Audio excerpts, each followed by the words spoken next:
నమస్కారం. ప్రతిధ్వని కార్యక్రమానికి స్వాగతం. ప్రపంచాన్ని గడగడలాడించిన కరోనా మహమ్మారి బయటపడి నేటికి ఏడాదవుతోంది. మిగతా దేశాలతో పోలిస్తే కరోనా కట్టడి పోరాటంలో భారత్ గణనీయమైన పురోగతి సాధించింది. ప్రస్తుతం దేశంలో కరోనా రోజువారీ కేసులు 4 నెలల కనిష్టానికి పడిపోయాయి. కానీ ఢిల్లీ లాంటి ప్రాంతాల్లో కరోనా రెండో ఉధృతి ఆందోళన కలిగిస్తోంది. అప్రమత్తంగా ఉంటే కరోనా రెండో ఉధృతిని అడ్డుకోవచ్చని నిపుణులు అంటున్నారు. ఈ నేపథ్యంలో కరోనా కట్టడిలో భారత్ ఎలాంటి ఫలితాలు సాధించింది, రెండో ఉధృతి ఎలాంటి అలజడి సృష్టిస్తోంది, కరోనా వ్యాక్సిన్ ఎప్పటిలోగా రావచ్చన్న అంశాలపై ప్రతిధ్వని చర్చను చేపట్టింది.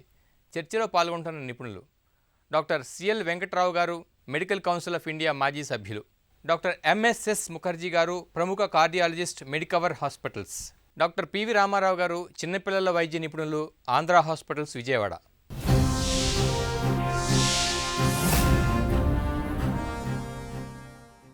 డాక్టర్ వెంకట్రావు గారు, ప్రపంచాన్ని గడగడలాడించిన కరోనా మహమ్మారి బయటపడి నేటికి ఏడాదవుతోంది. మిగతా ప్రపంచ దేశాలతో పోలిస్తే కరోనా కట్టడిలో భారత్ ఎలాంటి పురోగతి సాధించిందని మనం భావించవచ్చు? మిగతా అగ్ర రాజ్యాలు, సంపన్న రాజ్యాలు, అమెరికా ప్రపంచ జీడిపిలో 25% జీడిపి ఉండి సంపన్న దేశం. తర్వాత డాక్టర్లు, అనేక మంది డాక్టర్లు ఇండియా నుంచి కూడా వెళ్ళి అక్కడ సేవలు అందిస్తున్నారు. అన్నీ ఉన్న అగ్రరాజ్యం కుదేలవుతున్న సమయంలో అమెరికా అతలాకుతలం అయిపోతూ ఉంది. మనం ఏమైపోతామనే భయంతో ప్రధానమంత్రి మోడీ గారు ఫిబ్రవరి నెలలో ప్రకటించిన లాక్డౌనే ఇంత తక్కువ కేసులు ఉండటానికి కారణం, ఇంత విజయవంతంగా మనం అరికట్టడానికి గల కారణం. ఆ లాక్డౌన్తో పాటు ఒక వ్యూహ రచన. చాలామంది ఏమనుకున్నారంటే, ఎందుకు లాక్డౌన్ పెడుతున్నారు?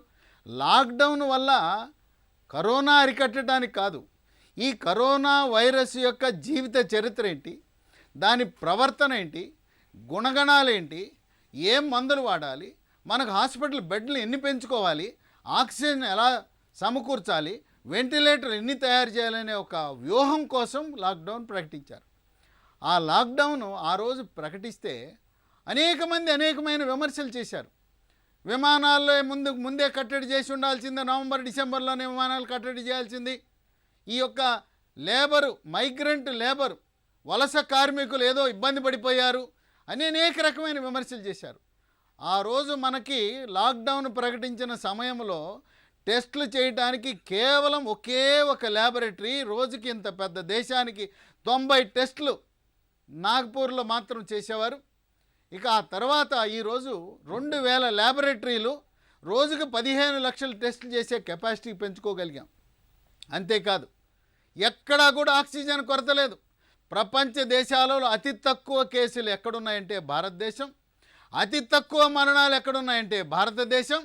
అన్ని రాష్ట్రాల ముఖ్యమంత్రులను సమన్వయం పరిచి, రాజకీయంగా విభేదం ఉన్నా కూడా ఒకే తాటి మీదకి తీసుకొచ్చి, ఇవాళ మనం గర్వంగా చెప్పుకోవాల్సింది, తెలుగు రాష్ట్రాల్లో ఇది ప్రభుత్వ విజయమా, ప్రజల విజయమా, మీడియా విజయమా అంటే అందరూ కలిసి సమన్వయంతో పనిచేసి తెలంగాణ రాష్ట్రంలో అతి తక్కువ మరణాలు ఈరోజు 3 ఉన్నాయి, ఆంధ్రాలో 13 ఉన్నాయి. మరి కేసుల సంఖ్య కూడా 750 ఆంధ్రప్రదేశ్ అయితే 502 తెలంగాణ అతి తక్కువలో ఉన్నాయంటే ఇది సమిష్టిగా చేసిన కృషి.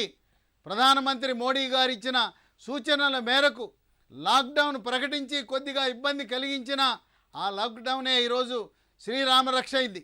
మళ్ళీ యూరోప్లో సెకండ్ వేవ్ వచ్చింది, అక్కడ బ్రిటన్లో లాక్డౌన్ ప్రకటించారు, జర్మనీలో పాక్షికంగా ప్రకటించారు. ఇవాళ అమెరికాలో ఈ రోజున్న కేసుల సంఖ్య 1,60,000. అక్కడ సంఖ్య పెరుగుకుంటా పోతూ ఉంది. అతి తక్కువ కేసులు, అతి తక్కువ మరణాలు. భారతదేశంలో 4 నెలలుగా అతి తక్కువ కేసులు నమోదైంది ఈరోజే. ఒక పక్క సంవత్సరం పూర్తయిందని ప్రపంచ దేశాలందరూ భయాందోళనకు గురయ్యి, యూరప్ అయిపోతే గజగజలాడిపోతూ ఉంది. రెండవ లాక్డౌన్ పెడుతున్నారు, సెకండ్ వేవ్ అంటున్నారు, థర్డ్ వేవ్ అంటున్న తరుణంలో భారతదేశంలో ఈరోజు మనకి సామూహిక రోగ నిరోధక శక్తి, హెర్డ్ ఇమ్యూనిటీ దిశగా భారతదేశం అడుగులు వేస్తూ డిసెంబర్ నెలాఖరికి హెర్డ్ ఇమ్యూనిటీ పూర్తిగా 60% మందికి వస్తే మనకి కరోనా రహిత భారతదేశాన్ని నూతన సంవత్సరం చూసే దిశగా ముందడుగులు వేస్తున్నాం. తెలుగు రాష్ట్రాల్లో ఉన్న మీడియా ఒక ప్రధాన పాత్ర పోషించడం వల్ల ఈరోజు కేసుల సంఖ్య గణనీయంగా తగ్గడం జరిగింది. డాక్టర్ ముఖర్జీ గారు, ప్రపంచవ్యాప్తంగా కరోనా రెండో ఉధృతి ఎలాంటి అలజడిని సృష్టిస్తోంది? కేరళ, ఢిల్లీలో రెండో ఉధృతి ఎలాంటి ఆందోళన కలిగిస్తోంది? ఒక సంవత్సరం కరోనా మనకి అనేక గుణపాఠాలు నేర్పిందండి. మనలో ఉన్న లోపాలను ఎత్తి చూపించింది. మనని బాగా హంబుల్ చేసింది. అంటే మనం గొప్ప లేకపోతే గర్వంగా విర్రవీగే పరిస్థితి ప్రపంచంలో ఎవరికీ లేదన్న విషయాన్ని కరోనా చాటి చెప్పింది. ఇప్పుడు మనం చూసినట్లయితే ఇప్పుడు వెంకట్రావు గారు చెప్పినట్టు అమెరికాలో కేసెస్ చాలా ఎక్కువ ఉన్నాయి, కానీ మరణాల సంఖ్య తగ్గింది. వాళ్ళకి ఇప్పుడు 30% వరకు మరణాల సంఖ్య తగ్గింది. స్టిల్ వాళ్ళ హైట్స్ అంటే 1000 మరణాలు ఇంతకు ముందు అవే, ఇప్పుడు 1400 మరణాలు మాత్రమే ఉన్నాయి. ఇప్పుడు స్టిల్ ఇండియాలో చూసుకుంటే ఇండియాలో చాలా మరణాల సంఖ్య తక్కువ, కానీ స్టిల్ మనం గుర్తుపెట్టుకోవాల్సింది ఏంటంటే సుమారుగా 1,20,000 మందిని మనం కోల్పోయాం కరోనాకి. ఇదేమి చిన్న నెంబర్ కాదు. ఒక సంవత్సరంలో మనం 1,20,000 మందిని మనం పోగొట్టుకున్నాం. మనకి తెలిసిన వాళ్ళు, ఆత్మీయులు, లేకపోతే ఫ్యామిలీ ఎవరో ఒకళ్ళు కరోనాకి సఫర్ అయిన వాళ్ళు ఉన్నారు. 600 పైగా డాక్టర్లని పోగొట్టుకున్నాం. మనం కాపాడుకోలేకపోయాం. 600 పైగా డాక్టర్లు చనిపోయారు. చిన్న చిన్న డాక్టర్లు కూడా, ఒక 28 ఏళ్ల డాక్టర్ దగ్గర నుంచి ఒక 42 ఏళ్ల కార్డియాలజిస్ట్ వరకు అనేక మంది చనిపోయారు. మనం గర్వంగా చెప్పుకోవడానికి ఏం లేదు. కాకపోతే మనం ఒకటి జరిగింది ఏంటంటే ఇండియాలో మార్టాలిటీ చాలా తక్కువగా ఉండింది.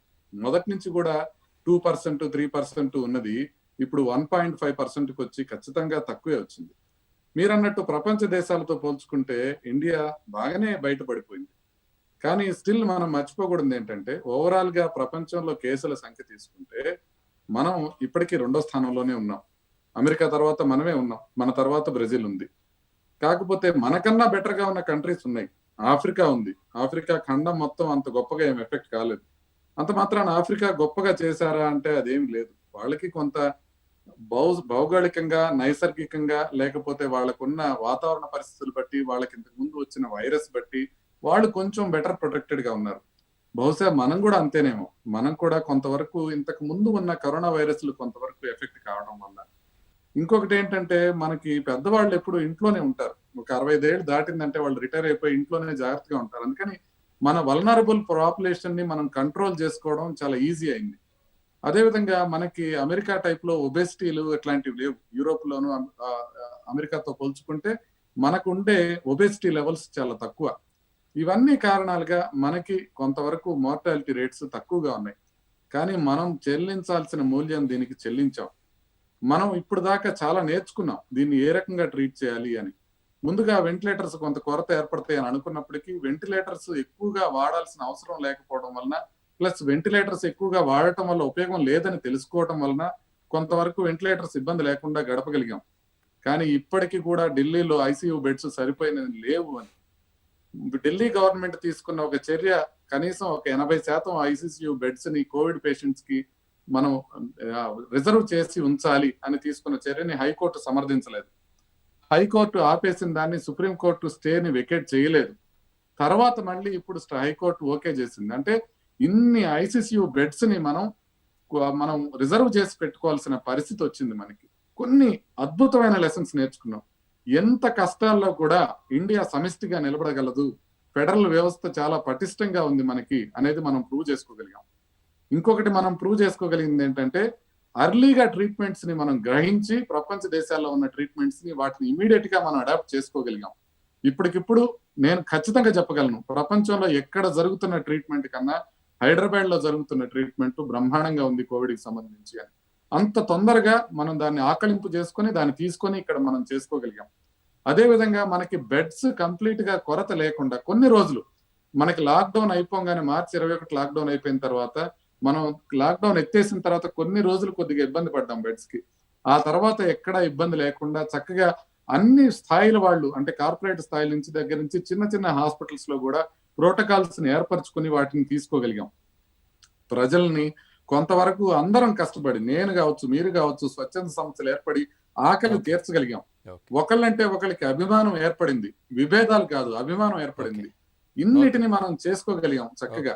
ఇంకా కొంత ఒక 3-4 నెలలు గనక మనం వ్యాక్సిన్ మన దగ్గరికి వచ్చేంత వరకు మనం జాగ్రత్తలు తీసుకుని కొంతవరకు కేర్ఫుల్ గా ఉండగలిగితే మనం ఈ కరోనా వైరస్ ప్రమాదం నుంచి పూర్తిగా బయటపడిపోయే అవకాశం ఉంటుందని మనం ఖచ్చితంగా తెలుస్తోంది. డాక్టర్ రామారావు గారు, ప్రస్తుతం దేశంలో కరోనా రోజువారీ కేసులు 4 నెలల కనిష్టానికి పడిపోయాయి. ప్రజలు ఎంత జాగ్రత్తగా ఉంటే కరోనా రెండో ఉధృతిని అడ్డుకోవచ్చు అంటారు మీరు? నెంబర్ ఆఫ్ కేసెస్ చూస్తే తగ్గుతా ఉన్నాయి. ఓవరాల్ గా అన్ని స్టేట్స్ లోను, దేశంలో అన్ని ప్లేసెస్ లోను నెంబర్ ఆఫ్ కేసెస్ తగ్గుతున్నాయండి. అలాగే తెలుగు రాష్ట్రాల్లో తీసుకుంటే ఆంధ్రప్రదేశ్ అండ్ తెలంగాణలో తీసుకుంటే డెఫినెట్ గా లెస్ దాన్ 1000 కేసెస్ అట్లా వచ్చినాయి అనమాట. హైదరాబాద్ లో అయితే కనుక తెలంగాణ స్టేట్ లో ఫ్యూ హండ్రెడ్స్ మాత్రమే ఉన్నాయి. ఇంత ముందు ఆంధ్రప్రదేశ్ లో 10,000 ప్లస్ కేసెస్ ఉండేవి. చాలా తక్కువ దీనిలో ఉన్నాం ఇప్పుడు. సో అలాగే హాస్పిటల్స్ లో చూసుకుంటే అడ్మిషన్ రేట్ అది కూడా చూసుకుంటే ఇది వరకు మా హాస్పిటల్స్ తీసుకుంటే ఒక 150 అడ్మిషన్స్ ఉండేవి. ఇప్పుడు now it has come down to 50-60 అండి maximum. That means 70 to 80% drop అయితే ఉంది, డిక్లైన్ అయితే ఉంది. సో ఈ పరిస్థితిలో మళ్ళీ రిసర్జెన్స్ అనేది రాకుండా మనం జాగ్రత్తగా ఉండాలి.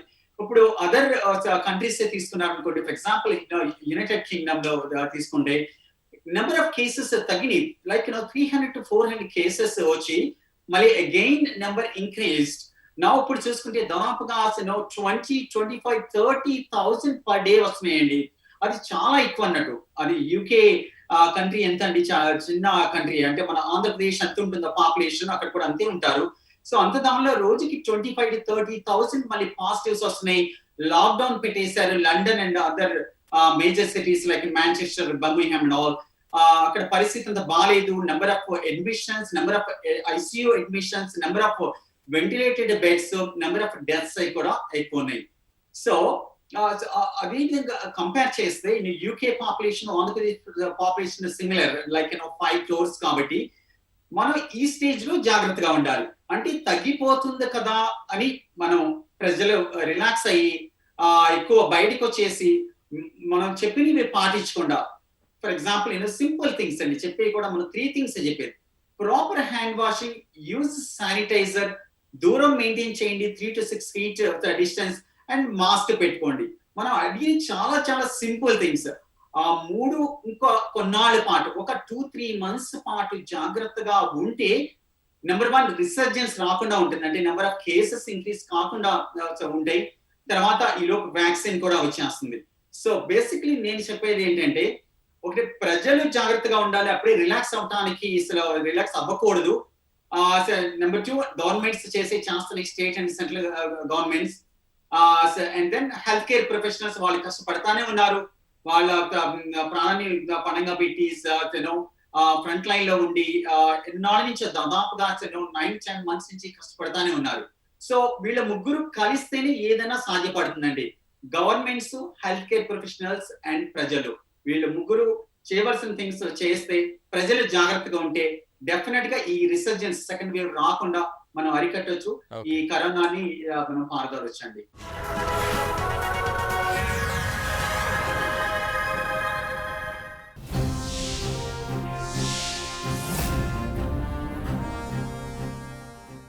డాక్టర్ వెంకట్రావు గారు, మన దేశంలో భారత్ బయోటెక్ అభివృద్ధి చేసిన కోవాక్సిన్ టీకా 3వ దశ క్లినికల్ ట్రయల్స్లోకి అడుగుపెట్టింది. ఎప్పటిలోగా కరోనా వ్యాక్సిన్ రావచ్చంటారు? భారత్ బయోటెక్ అనే కంపెనీ హెపటైటిస్ బి వ్యాక్సిన్తో ప్రారంభించి విజయభేరి మోగించుకుంటూ అనేకమైన రోగనిరోధక శక్తిని పెంచే వ్యాక్సిన్లను ఉత్పత్తి చేస్తూ భారతదేశ అవసరాలకే కాకుండా ఆఫ్రికా, యూరప్, అమెరికా, ప్రపంచ దేశాలన్నిటికీ ఎగుమతి చేస్తూ ప్రపంచ ఆరోగ్య సంస్థ గుర్తింపు కలిగిన సంస్థ భారత్ బయోటెక్. ఈ కోవాక్సిన్ అనే ఈ కోవిడ్ టీకా మొదటి దశ, 2వ దశ విజయవంతంగా ప్రయోగాలు పూర్తి చేసుకుని ఇప్పటికే 1000 మంది మీద ప్రయోగాలు పూర్తి చేసుకుని విజయవంతమయ్యి కేంద్ర ప్రభుత్వ అనుమతి తరువాత 15 నవంబర్ నుంచి 3వ దశలోకి అడుగెట్టడం జరిగింది. తెలుగు రాష్ట్రాల్లో 3వ దశ ప్రయోగాలు 3 సెంటర్లు ఉన్నాయి. ఇవి కాకుండా మొత్తం భారతదేశంలో 22 సెంటర్లలో 26,000 మంది మీద ప్రయోగాలు చేయడానికి రంగం సిద్ధం చేసుకున్నారు. తెలుగు రాష్ట్రాల్లో హైదరాబాద్ నగరం, గుంటూరు, విశాఖపట్నం, ఈ 3 నగరాల్లో కూడా ఈ తెలుగు వారి మీద వాలంటీర్ల మీద ప్రయోగాలు చేయడానికి రంగం సిద్ధం చేసుకున్నారు. అయితే ఈ టీకాల్లో 2 రకాలు ఉన్నాయి. ఒకటి మనం కండకేసే టీకా, ఇంట్రామస్క్యులర్ అంటాం. ఇంకో రకం టీకా ముక్కులో వేసే చుక్కలు. ఈ కండకు వేసే టీకా 2 సార్లు వేయించుకోవాలి. అంటే ఒక నెల రోజుల కాల వ్యవధిలో 2 సార్లు వేయించుకోవాలి. ముక్కులోకి వేసుకునే చుక్కలు చాలా సులభతరం, ఇబ్బంది లేదు. మరి వ్యాక్సిన్ రవాణా కూడా ఎటువంటి ఇబ్బంది ఉండదు. ఈ భారత్ బయోటెక్నిక్ కంపెనీ కేవలం కండకు వేసే టీకాలే కాకుండా సైడ్ బై సైడ్ ముక్కులో చుక్కల రూపాన వేసే టీకాల మీద కూడా ప్రయోగాలు జరుపుతూ దీంతో పాటు దాన్ని కూడా ప్రవేశపెట్టడానికి కావలసిన ప్రయోగాలు జరుగుతున్నాయి. అయితే ఇప్పుడు మనం గమనించవలసింది ఏంటంటే పోలియో టీకాలను -4 డిగ్రీల్లో పెట్టి దాన్ని వ్యాక్సిన్ క్యారియర్లు అని చెప్పి హెల్త్ కేర్ వర్కర్లు, ఏఎన్ఎంలు, ఆశా వర్కర్లు చల్లగా ఉండేదాన్ని తీసుకువెళ్ళి పిల్లవాడికి చుక్కలు వేసే సమయంలో మాత్రం బయటికి తీస్తాం. మన అనుభవం -4 డిగ్రీలు. కానీ ఇప్పుడు ఈ కోవిడ్ వ్యాక్సిన్ ఫైజర్ కంపెనీ వాళ్ళు ప్రకటించారు, దాన్ని మనం 80 డిగ్రీలు -80 డిగ్రీల్లో ఫ్రిడ్జ్లో పెట్టాలి. -80 డిగ్రీలో ఉన్న రిఫ్రిజిరేటర్లు ఎక్కడున్నాయంటే కేవలం అడ్వాన్స్డ్ బ్లడ్ బ్యాంకులో ఉన్నాయి. ఫ్రెష్ ఫ్రోజన్ ప్లాస్మాని నిల్వ చేసే వాటి దగ్గర మాత్రం ఉన్నాయి. సాధారణంగా ఇటువంటి రిఫ్రిజిరేటర్ లేవు. ఆ రిఫ్రిజిరేటర్లు తయారు చేయాలి. చేసిన తర్వాత -80 నుంచి బయటికి తీసిన తర్వాత మనం క్షేత్రస్థాయికి తీసుకెళ్లేటప్పుడు ఎలా తీసుకువెళ్ళాలి, దానికి కావలసిన మళ్ళీ వ్యాన్లు తయారు చేయాలి. -80 డిగ్రీల టెంపరేచర్ నుండే వ్యాన్లు తయారు చేయాలి. రవాణాకి చాలా ఇబ్బందికరం. కనుక ముక్కులో వేసుకునే చుక్కలు చాలా ఉపయోగకరం.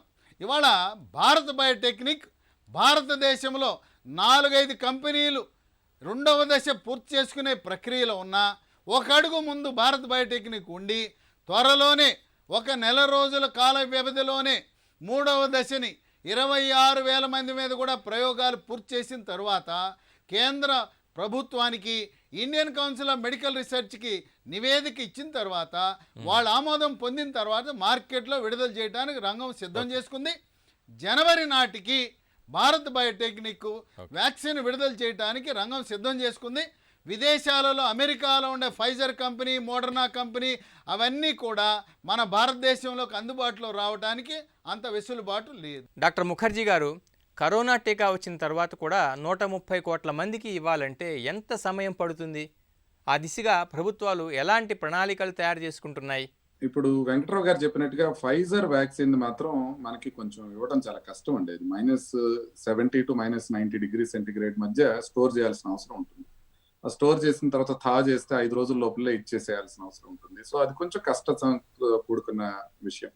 అయితే మోడర్నాకి ఇలాంటి పరిమితులు లేవు. మోడర్నా ఇప్పుడు -4 డిగ్రీ సెంటిగ్రేడ్ దగ్గర పెట్టుకొని మనం దాన్ని ట్రేడ్ చేసుకోవచ్చు, ఇవ్వచ్చు. రిఫ్రిజిరేటర్లో పెడితే ఆల్మోస్ట్ 1 నెల రోజుల వరకు ఉంటుంది, ఏది మామూలు రిఫ్రిజిరేటర్లో పెట్టినా కూడా. సో మోడర్నా వ్యాక్సిన్ మనకి అందుబాటులోకి వచ్చే అవకాశం ఉంది. కాకపోతే మనం కొద్దిగా లాజిస్టిక్స్ చూసుకుంటే మోడర్నా వ్యాక్సిన్ కోసం 100 మిలియన్ వ్యాక్సిన్స్ కోసం అమెరికన్ గవర్నమెంట్ $1.5 బిలియన్ వెచ్చించింది. అంతకుముందు మోడర్నాకి వాళ్ళు $1 బిలియన్ గ్రాంట్ ఇచ్చారు అది డెవలప్ చేయడానికి. ఇప్పుడు ఫైజర్ వాళ్ళకి ఎటువంటి గ్రాంట్స్ జరగలేదు.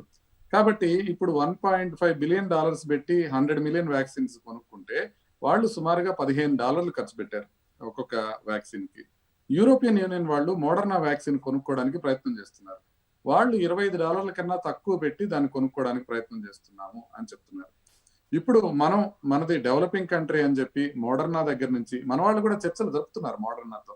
హెల్త్ మినిస్ట్రీ వాళ్ళు స్పష్టం చేశారు మోడర్నాతో మనం మాట్లాడుతున్నామని అంటే మనది డెవలపింగ్ కంట్రీ అని చెప్పి $15 ఇచ్చినా కూడా సుమారుగా 50 కోట్ల మందికి మనం వ్యాక్సిన్ ఇవ్వడానికి 1,12,500 కోట్ల రూపాయలు ఖర్చు. 1,12,500 కోట్ల రూపాయలు ఖర్చు అవుతుంది. ఏది కేవలం 50 కోట్ల మందికి 2 వ్యాక్సిన్స్ ఇవ్వడానికి, 2 డోసెస్ ఇవ్వడానికి. సో అది కొంచెం మనకి ఖర్చు విపరీతంగా కూడుకున్నది. ఇక పోతే ఆస్ట్రాజెనికా వాళ్ళది అంటే ఆక్స్ఫర్డ్ టీకా, అది ఇప్పుడు ఆల్మోస్ట్ ఫైనల్ స్టేజ్కి వచ్చింది. థర్డ్ ఫేజ్ లో. ఆ థర్డ్ స్టేజ్ క్లినికల్ ట్రయల్స్ కూడా కంప్లీట్ చేసుకొని అది రిజల్ట్స్ నెక్స్ట్ 2 వీక్స్ లో డిక్లేర్ చేసే అవకాశం ఉంది. ఇప్పుడు ఫైజర్ 90%, రష్యన్ వ్యాక్సిన్ 92%, తర్వాత మోడర్నా వ్యాక్సిన్ 94.5% వచ్చిన తర్వాత ఆస్ట్రాజెనికా వ్యాక్సిన్ గనక ఇదే విధంగా 80% పైన గనక రిజల్ట్స్ వస్తే మనకి ఆల్రెడీ ఆస్ట్రాజెనికాకి సీరం ఇన్స్టిట్యూట్ కి ఒప్పందం ఉంది కాబట్టి ఆస్ట్రాజెనికా వ్యాక్సిన్ మనకు రావడం తేలిక. రెండోది Moderna vaccine, Pfizer vaccine, mRNA vaccines అయినప్పుడు ఆస్ట్రాజెనికా వ్యాక్సిన్ ఏదైతే ఉందో ఇది అడినో వైరస్ కూడిన వ్యాక్సిన్. చింపాంజీల్లో ఉండే అడినో వైరస్ ని తీసుకొని దాంట్లోకి కరోనా వైరస్ చొప్పించి చేసిన వ్యాక్సిన్. ఇది నార్మల్ టెంపరేచర్స్ ద్వారా ఇవ్వచ్చు. కాబట్టి ఇది కనుక సక్సెస్ అయితే ఇది ఇండియాలోకి తొందరగా వచ్చే అవకాశం ఉంది. ఆల్రెడీ సీరం ఇన్స్టిట్యూట్ వాళ్ళు చాలా వరకు స్టాక్ పైల్ చేసి పెట్టుకున్నారు. ఒకవేళ గనక ఆస్ట్రాజెనికా వైరస్ గనక వ్యాక్సిన్ గనక సక్సెస్ఫుల్ అయితే ఇవ్వడానికి వీలుగా. సో భారత్ బయోటెక్ సంస్థకి చెందిందైతే ఇప్పుడు ఇంకా phase 3 ట్రయల్ స్టార్ట్ అయింది కాబట్టి ఇంకొక 2-3 మంత్స్ phase 3 ట్రయల్ కంప్లీట్ చేయడానికి పడుతుంది. ఎంత ఫాస్ట్ గా రిక్రూట్ చేసినా 2 డోసెస్ ఇవ్వడానికి 1 మంత్ పెట్టినా ఆ తర్వాత ఇంకొక 2 మంత్స్ సేఫ్టీ డేటా చూసినా ఒక 3 మంత్స్ లోపల వచ్చే అవకాశం లేదు. కాబట్టి ఇప్పుడు మనం ఉన్న ఆప్షన్స్ లో బెస్ట్ ఆప్షన్ ఆస్ట్రాజెనికా వ్యాక్సిన్.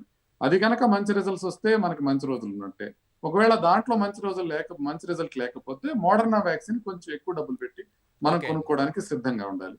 ఏ విధంగా అయినా వ్యాక్సిన్ అనేది ఎండ్ గేమ్ కాదు. వ్యాక్సిన్ కన్నా కూడా మన జాగ్రత్తలే మనకు ముఖ్యం.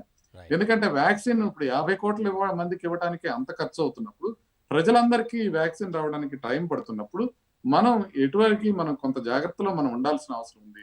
వ్యాక్సిన్ తెచ్చే పని ఇచ్చే పని ఆల్రెడీ కేంద్ర ప్రభుత్వం చాలా జాగ్రత్తగా చూస్తుంది. దానికి ఒక కమిటీ ఏర్పాటు చేశారు. దాన్ని కమిటీకి సారథ్యం మనకి ఆల్రెడీ వహిస్తున్నారు. కాబట్టి వాళ్ళు చూసుకుంటారు. మనం చూసుకోవాల్సింది ఏంటంటే వ్యాక్సిన్ ఇప్పుడు వస్తుంది అప్పుడు వస్తుంది అని ఆలోచించకుండా అది మన చేతికి పడే వరకు మనం తీసుకునే జాగ్రత్తలు మనం తీసుకుంటూ నా మాస్కే నా వ్యాక్సిన్ అనే దృష్టితో మనం ముందుకెళ్లాల్సిన అవసరం ఉంది.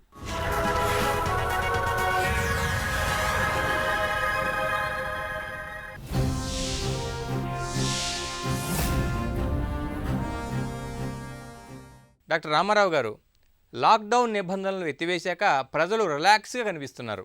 కరోనా వ్యాక్సిన్ వచ్చే వరకు ప్రజలు అప్రమత్తంగా ఉండాల్సిందేనంటారా?